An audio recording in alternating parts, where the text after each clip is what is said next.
All right, friends, we are going to be talking about cocaine quarterback signal caller for the cartel from our good friends over at Unrealistic Ideas. Friend of the show, back for, I think this is like now season 5 or 6. Archie Gips, president of Unrealistic Ideas, back for his second episode this year. The director of cocaine quarterback, Jody McVeigh-Schultz. And then for the first time ever, we actually have the star of the actual documentary, Owen Hanson. Thank you, gentlemen, for joining us today here on Zero Dark Nerdy. Thanks for Thanks. having us. Thanks, Hey, Brian. hey, Thanks for having thanks for being here. So I got to watch this today. I got to work from home, and let me tell you, I didn't speed through it. I was thoroughly engaged throughout all 3 episodes, and I cannot wait for the rest of the world to see this show. So before we get started with you, Owen, and believe me, I have a lot of questions for you coming up. But I gotta say, like Archie and Jody, where did the idea for this docu-series come from?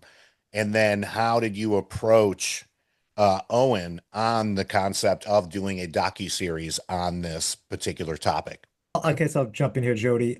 We were approached by a producer. His name is Van, who knew Owen and was in touch with him. And he came to us and said, "Hey, I have an amazing scripted series I'd love for you to look at. It's about, Owen Hanson. He has this crazy story." And I'm like, "Scripted series? We got to do this as a doc first. I mean, this is outrageous." And at the time, Owen was in prison. Not no spoiler alert, but Right. so we couldn't even contact him or anything like that at the time. So, but we couldn't believe the story. It blew us away, and immediately, David Wendell, who's the head of our docs at Unrealistic Ideas, incredible guy. The two of us were like, we need to find the right director for this and put some materials together. So we told Van we're totally into it. Van kind of was the middleman between us and Owen. We worked out a deal, and then quickly we're like, we got to get Jody on board with this because we knew that it was right up his alley. Jody's a huge sports fan. He worked as the lead editor on McMillions for us, which had a lot of recreations, and of course, this documentary has a lot of recreations. So that was how it all came together. And we didn't get to meet. I finally got a chance to talk to Owen over the phone, I believe. And then Jody, of course, had several conversations with Owen while he was still in prison. Yeah, I found out very quickly that total coincidence, I went to USC the exact same years that Owen did. Oh, So we wow. never met before this project, but yeah, it was just totally crazy. So we had so much of this stuff in common. And I think part of Owen's story, and he can tell this part, but is that of going to USC and being like, what is it? It's like showing up in Oz and you're like, there is so much money here. And like kids are just like living this life that feels magical. Sure. And you're like, all right, how am I going to keep up? Right. And I kind of felt the same. I'm from Philadelphia, but did not come from the kind of money that people, at USC were sort of, I was surrounded by. So, That part definitely resonated with me in the story of just, hey, trying to make it. You got your scholarship, your volleyball, and then, of course, there are some spoilers ahead. You got to try out for the USC football team, of course, and then that's where the story starts building.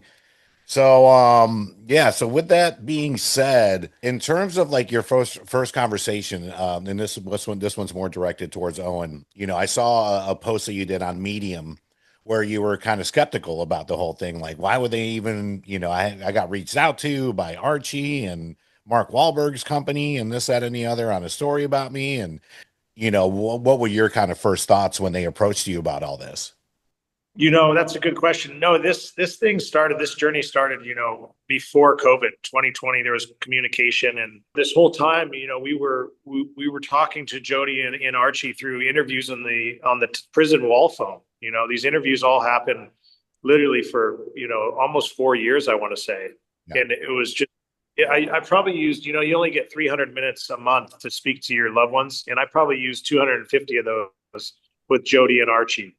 So, this is many years of telling my story and listening to the phone saying, you have a call from a federal inmate, and these Right. guys are just mind blown by the story. And I had to communicate through that way. And then pen and paper, I would write letters and I would send pictures to these guys, pictures of my past from federal prison. So Mhm. no, to answer your question, I did not know I was going to get the love in the court system. And, you got to thank God for that one. Everything happens for a reason. Yeah. Yeah, I could not agree more.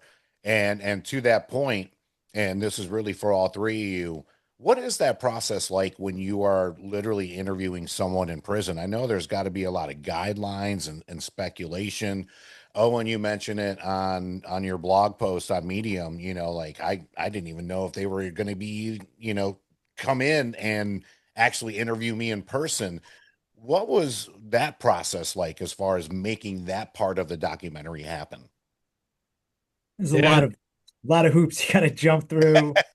Helpful that Mark Wahlberg is a partner. A lot of people, he's very big on, um, so yeah, no, it's just a lot of hoops, a lot of being coordination, and it took like a year and over a year, I think, to get it all settled. And we're just fortunate that, I mean, like exactly like Owen said, the fact that he got out was such a major twist in the film Yeah. to us, Yeah. you know? And you never know, like, is he gonna get out while we're still making this? There's so Right. much red tape, and literally we're in the middle of production, and he's like, I finally got my release date, Yeah. and like, we're outside the prison as he's hugging his father. I mean, that kind of stuff is like it's just a once in a lifetime moment, and to be there rolling while it's happening.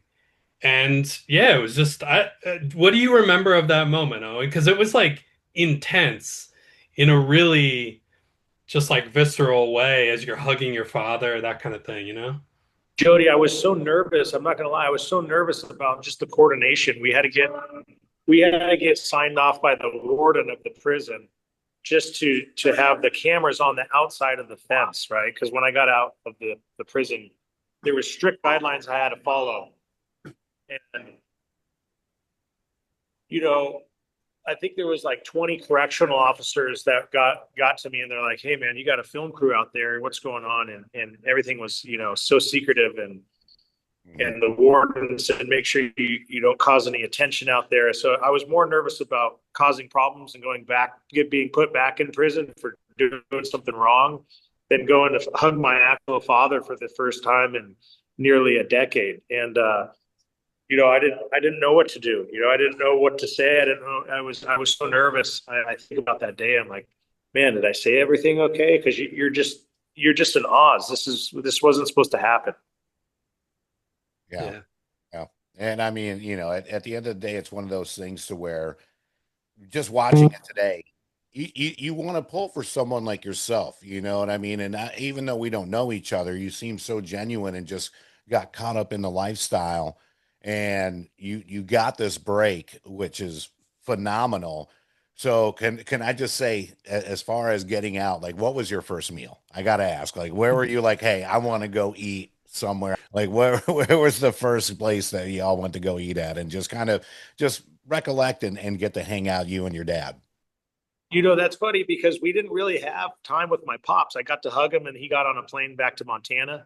Oh And wow. we had a time strain. So Jody had to get me back to the halfway house because I had a window of like 6 hours. Okay. And I remember Jody's like, dude, got time for sushi. Are you down? And Jody got me my first meal out of prison.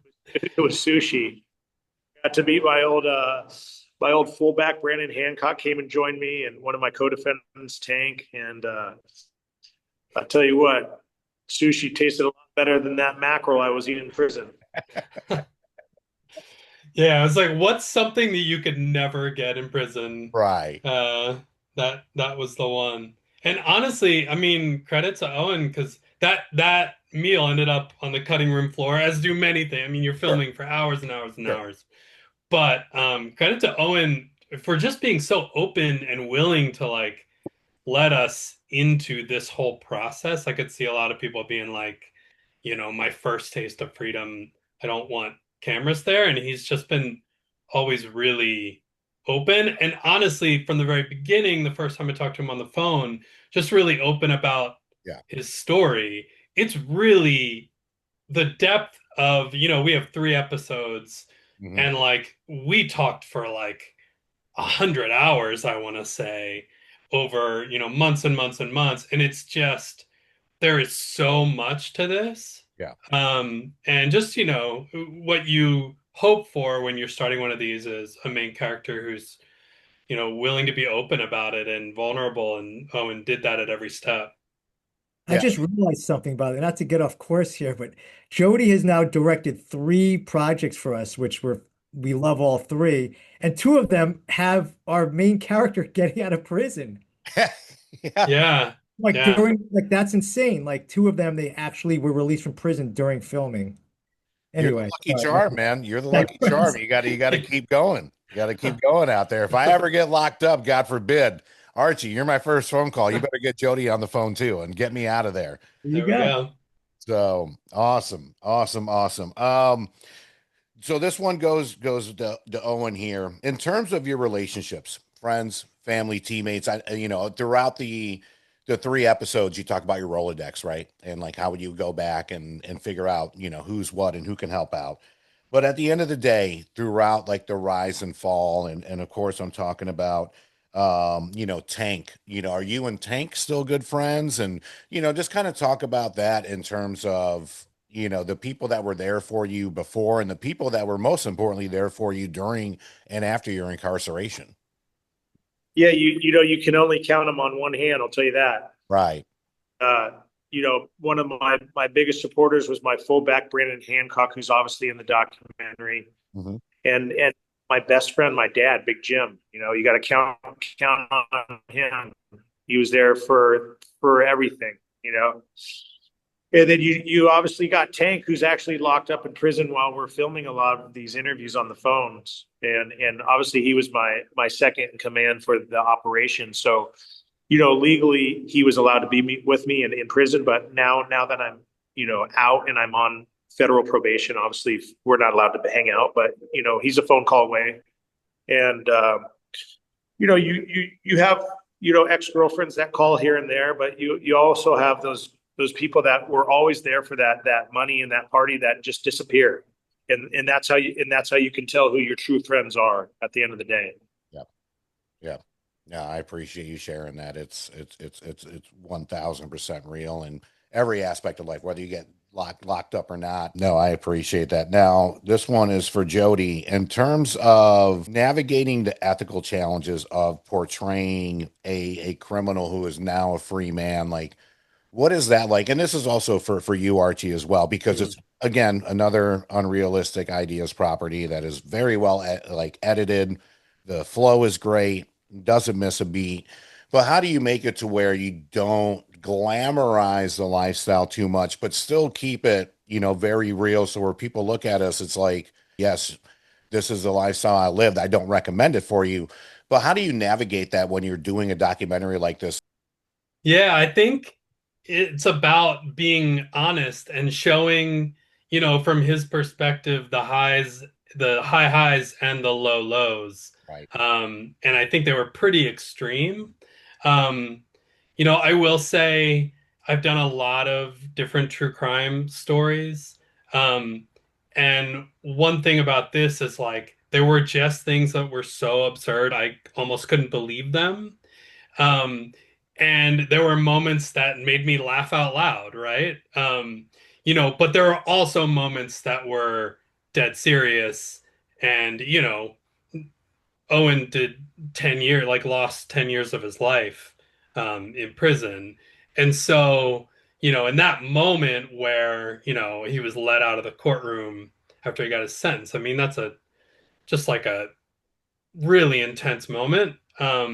So I think we're trying to show it all, and I think tonally to include all of that, you have to sort of like, walk this line where you shift between the stuff that's ridiculous and fun and the stuff that's really tragic. And I think part of what really works is to show a lot of perspectives.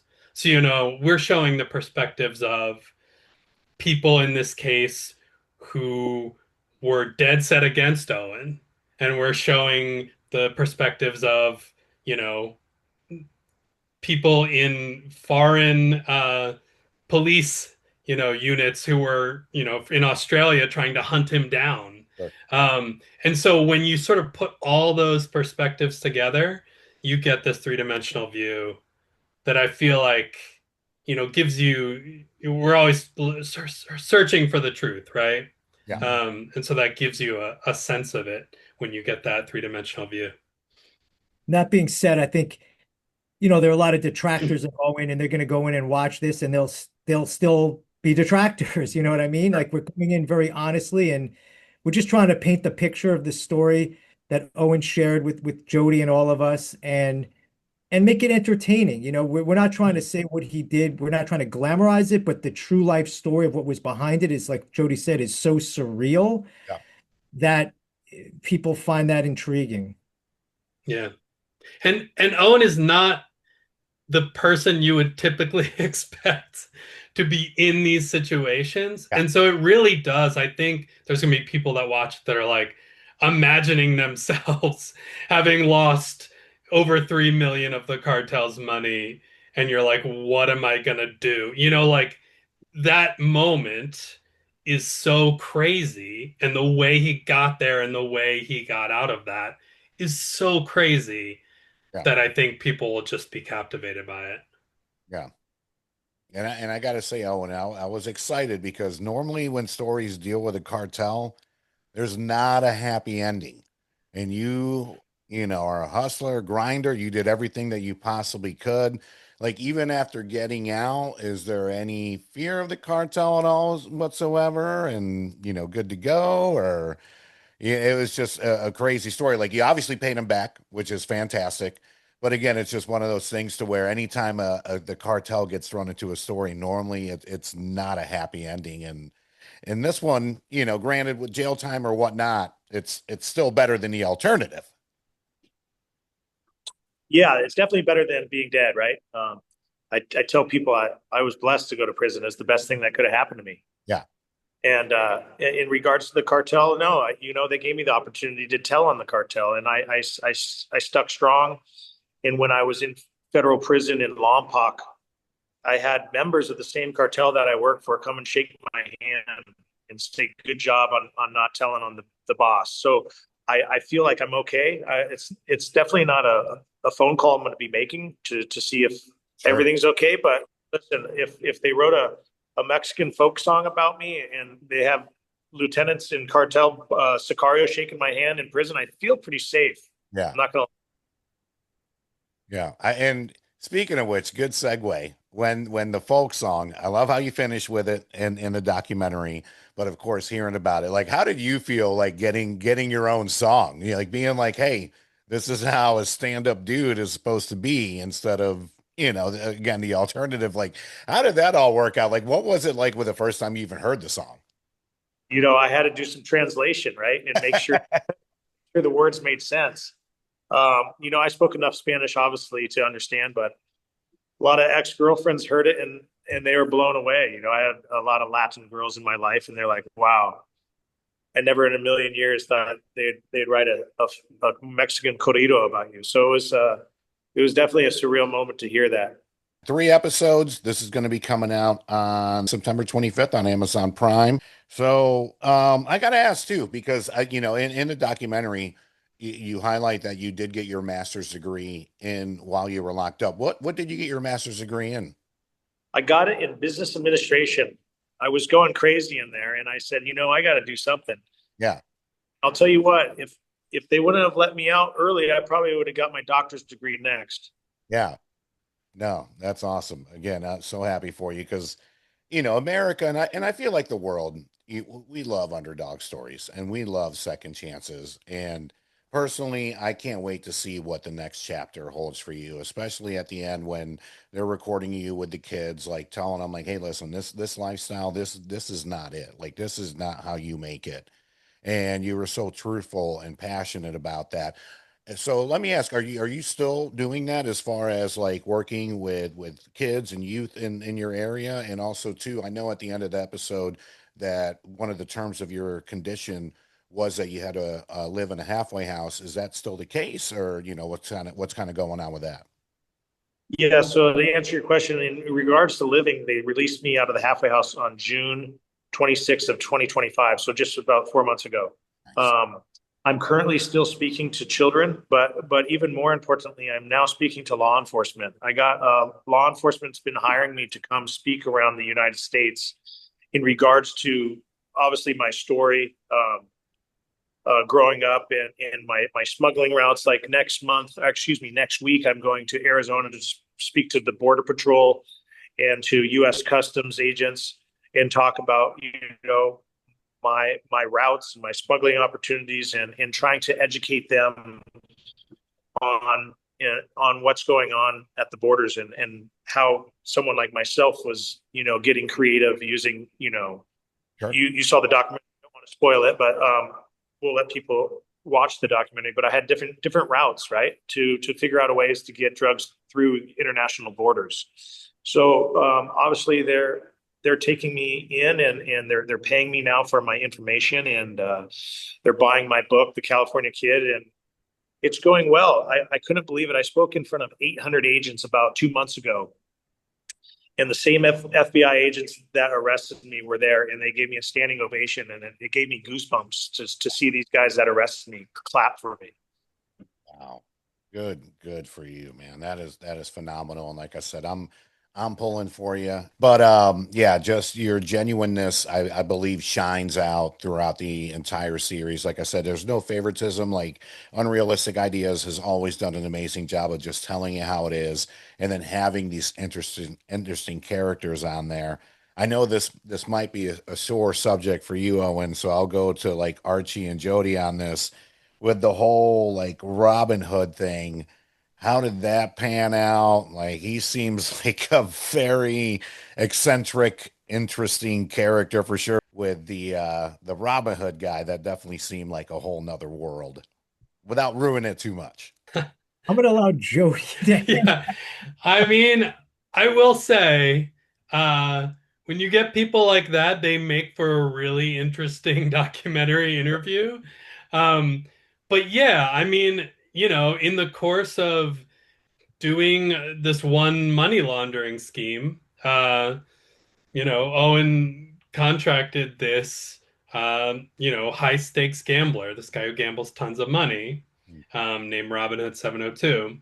And he played this key role because they became enemies. They became sworn enemies, right? And it took us a long while to get Robin Hood to sit down for an interview, but eventually he did. And you know what? Like, conflict is good. It's good for documentaries. And I mean, there is just conflict between him and Sure. Owen. I will let the documentary speak for Yep. itself. Yep. But like they could not be more different. Yeah. And they became intertwined around this missing cash. And it is just a wild story. And it's two really different people, but two big personalities. And it's pretty amazing to watch. I don't think I've ever had that kind of sort of like showdown Yeah. in a story. I mean, That's it's wild. exactly what it seemed like. And I'm not gonna lie, I was rooting for you, Owen. I was like, get him, get your money back, do your thing. the thing about the doc though with that and that was why we initially were so interested in it. It just Yeah. everything it changed. The fact that you got this kid, he's an amazing volleyball player, and then he's Right. trying to stay on the team, so he does steroids and then becomes walk on the football team to this, and every turn it's like another thing. Yeah. We could have made this into like 6 episodes. There was Yeah. so much there. Yeah.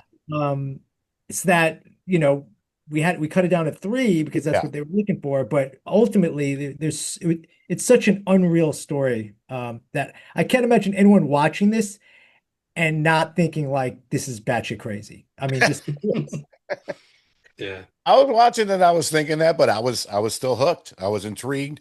And I think three is a sweet spot. You could definitely have made six, but three is a sweet spot to where you could burn through it on a weekend.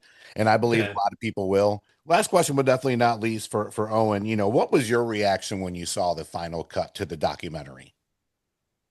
I'm not going to lie, man. I haven't cried in probably 15 years. I take that back. I cried the day I got sentenced to 21 years, and my girlfriend told me, go cry in the shower. Don't Yeah. let anyone see you cry.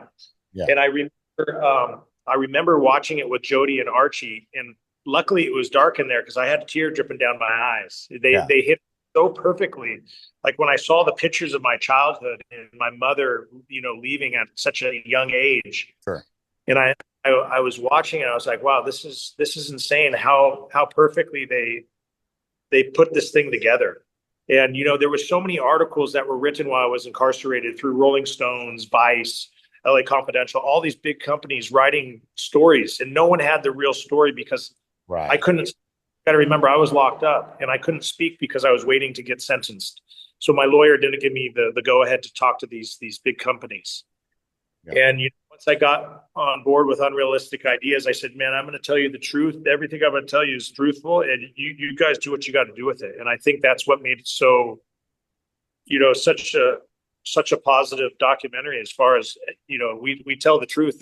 We don't cut anything out. Yeah. We talk about my drug addiction. We talk about the girlfriends I had. We talk about everything. Yeah. And that we got the good and the bad, and obviously the stuff that happened with Robin Hood and. I mean, Unrealistic hit it out of the park, no doubt. No, I love it. I love it. And I can tell you just from watching it today, it's one of those things to where you're super genuine, you're super raw, you're super honest. That's what people like us want to see. There was no favoritism at all, trying to make you seem like this hero.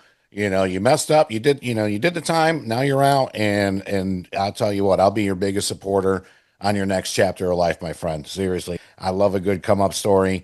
Archie and Jody, phenomenal job as always. But anything you can tease us about coming up next? Uh, I will say we're doing a documentary about a massive band. I can't say the name of the band, but it's pretty cool. A lot of really cool sports docs. Again, can't mention, but big time athletes. And then lastly, we all have iPhones, but before there was an iPhone, there was another device a lot of us used. Yeah. We're doing a documentary about that device, which is also from the horse's mouth, the guy that created it, basically. So we're Yeah. excited, but this is definitely one. I mean, even when the first second we heard this story, Yeah. we thought it was incredible. And Owen, Owen and I are still talking, and we're trying to get this now as a scripted project as well, Sure. because like I said, we left a lot of meat on the bone. There's a lot of Right. stories that we couldn't get into. So our company is really excited, and Mark and Lev, my partners, are really excited about finding the right showrunner and person to Sure. turn this into a scripted series about Owen and the Oh, escapades that go far beyond what's even in the doc. let me know. I will be watching from day one. So as always, y'all crush it. Owen, thank you so much for telling your story. And honestly, just your honesty throughout the entire documentary. We will air this the same week it comes out, September 25th, Amazon Prime. They're about 45 minutes, right around there, each episode. Definitely a great weekend watch. Highly, highly suggest that you should watch it. And Owen, for anyone trying to reach out or learn more about your story, are there any social media sites or anything that you want people to reach out to you on or anything like that? Yeah, I have the socials, the official CA Kid on Instagram, or my website owen-hanson.com. So the socials have picked up in the last 12 hours because they just showed the trailer for the docu-series. Yeah. And the Wahlberg team collaborated on that. It's the trailer's awesome. I've got probably 1,000 text messages today about it. I bet. Well, wishing you guys all the best.